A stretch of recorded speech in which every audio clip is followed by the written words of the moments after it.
Doing, Your Honor. Good evening, sir. Well, What do you want to say? no, I just want to explain my circumstances. Sure. I just got up the ACI last year, did 10 years, and I got my license, and this camera got me twice. The first one I paid because I said maybe I was wrong, don't want to, turn my life around. I'm a recovering addict. I live in a sober house. Right here, Rodney is explaining how 2 minor camera violations have spiraled into a financial burden he can't escape. Legally, these red light camera citations are civil violations, not criminal, but for someone freshly out of the system, even $80 can feel like a mountain. What's striking is his honesty. Instead of hiding, he's here, owning up and explaining his situation. That kind of accountability says a lot about someone trying to rebuild their life.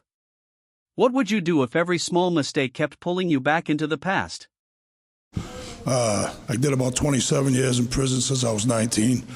And it's tough. I'm trying to get a job. Nobody wants to give me a job because I'm an ex-felon. So I keep getting papers saying, due to the fact that you were incarcerated, we regret to inform you that we can't hire you at this time. So I'm trying to get a job. I can't get a job. I want to stand up there with a cardboard thing and say, can I get a job?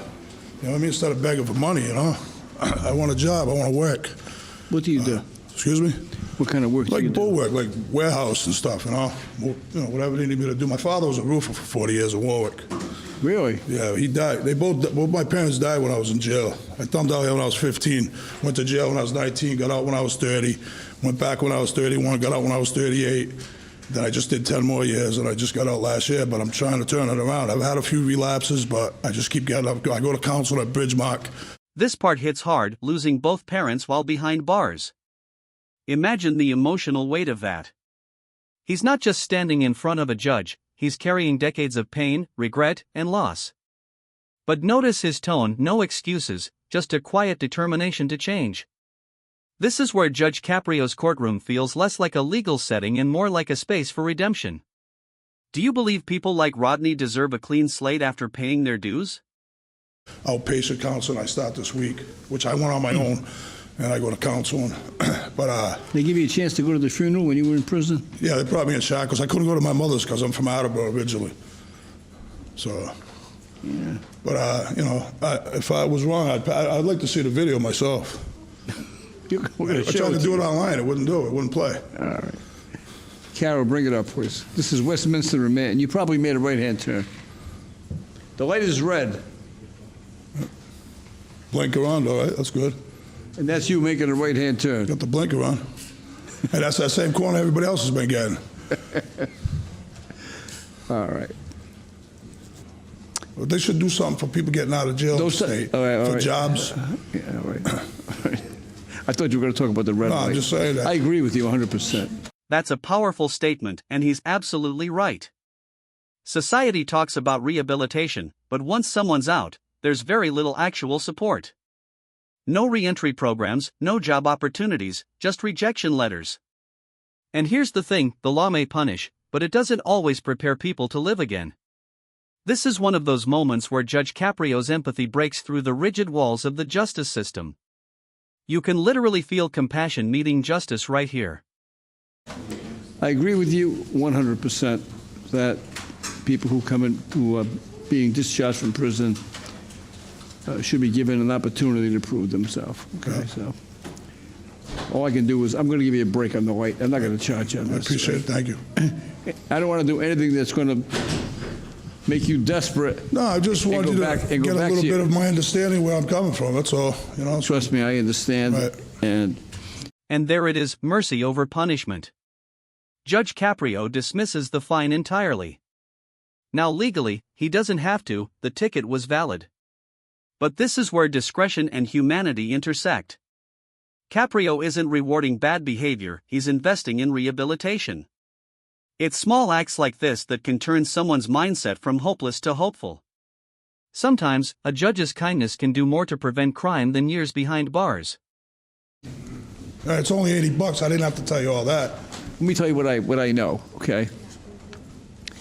That if you don't have 3 cents in your pocket, $80 is like $1 million. So it is. You know, so you can't. Some people say, "Well, it's only $20." I remember when I was a kid, $20 was like 20,000 to me because I had no money. You know, So if I get a job, I'm going to need gas money to go back and forth to work, so I'm worried about that. Yeah. I'm worried about paying my car insurance. I'm worried about giving Superior Court $20 every 2 months.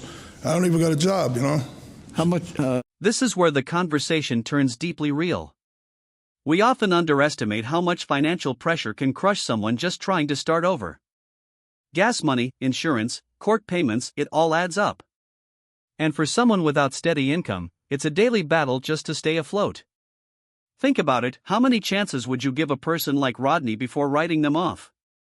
Be honest, would your answer change after hearing this story?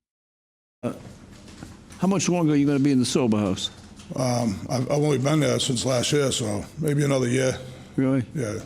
Go to meetings with all the guys. I'm really rooting for you. I appreciate it. Thank you. You present very well. You know, you did your time. Yeah. Well, my mission is to help other addicts. Go to the streets and talk to people. I picked a girl up that was a heroin addict, and I let her watch a video about addiction. She started crying, and I said, you know, you can get help, you know, so I'd like to do that, try to help other people. Yeah. Well, the first thing you better do is help yourself. Right. You know, and it looks like you're trying to do that. I am. Okay, I just want you to know that we're rooting for you Thank down you. here, okay? Yep. And we're going to do what we can to help you. I'm going to dismiss this All right. case. Thank you. Okay. Good luck to you. All right, thank you. Have a good night. Case dismissed, but the real verdict here isn't about a traffic ticket, it's about redemption, empathy, and second chances. Judge Caprio's decision didn't just forgive a fine, it acknowledged a man's effort to rebuild his life against all odds. This is what justice looks like when it's rooted in humanity. If you found this case as moving as we did, make sure to hit that like button, share this story with someone who believes in second chances, and subscribe for more jaw-dropping courtroom breakdowns right here. Good morning. Okay, you're charged with a parking violation on Carter Street. Allegedly, you were obstructing traffic. What do you want to tell me about this? Well, I was at a home visit, and a lot of my day is spent looking for parking places to visit at-risk families who are pregnant or have infants. Oh. And You're just the person I'm looking for. So you see... Right there, that line says it all. Jay isn't just someone looking for parking, she's literally out helping vulnerable families, pregnant women and infants, as part of her daily job. And yet, here she is, facing a ticket for simply doing her work. This is one of those classic situations where the letter of the law clashes with the spirit of it. What do you think, should professionals doing life-saving community work get more leniency in cases like this? Yeah, I can suggest Francesca. The ones that are having boys, right? You know, they get Yes. stuck, they don't know what Or the name is. Francesca, would that work also? Yeah, it's not Francisco, it's Francesco, C-E-S-C-O. Okay. Right, I'll give it to you again, F-R-A-N-C-E-S-C-O. It's very, Got it. very melodious, right? Francesco. It's right? beautiful. Right? It's going to be the new name, I'm telling you. It's going to be the name of the future. Okay. So is there a picture of my car by any chance? Actually, it's a good question, because if they're charging you with obstructing traffic, they should give me a picture. There's nothing here. And here comes classic Caprio, turning a courtroom into a conversation. Instead of cold legal talk, he starts chatting about names. This is part of what makes his courtroom so unique. It's not just about punishment, it's about people. Every laugh, every light moment reminds viewers that empathy can live alongside justice. Honestly, how many judges do you know who'd pause a trial to debate baby names? Oh, it's handwritten by a police officer, Judge. I can tell by the ticket in her hand. Yeah. The only way we do that is we have the officer come in and testify. What do you want to tell me about it? Well, cars got around my car for an hour and a half, so. Were you double parked? Where were you parked? No, I was parked at the side of the road, and I looked really carefully for any signs that said no parking. The thing that impresses me is she has no, this is her first ticket. Here's where the legal nuance comes in. Jay was accused of obstructing traffic, but by law, that requires actual obstruction, meaning other vehicles couldn't reasonably pass. She's explaining that traffic flowed fine for over an hour. That alone weakens the city's case. And with no photographic evidence, it's already looking shaky. So the big question becomes, was this enforcement or over-enforcement? And the city hasn't given me a photo, even though it was an officer who was not a parking enforcement officer. So the question is whether I'm going to bring the police officer in and bring you back and have you spend all morning here and get the police officer off the beat, have the city pay him, I don't know, whatever they're going to pay him. I'd like to meet him, actually.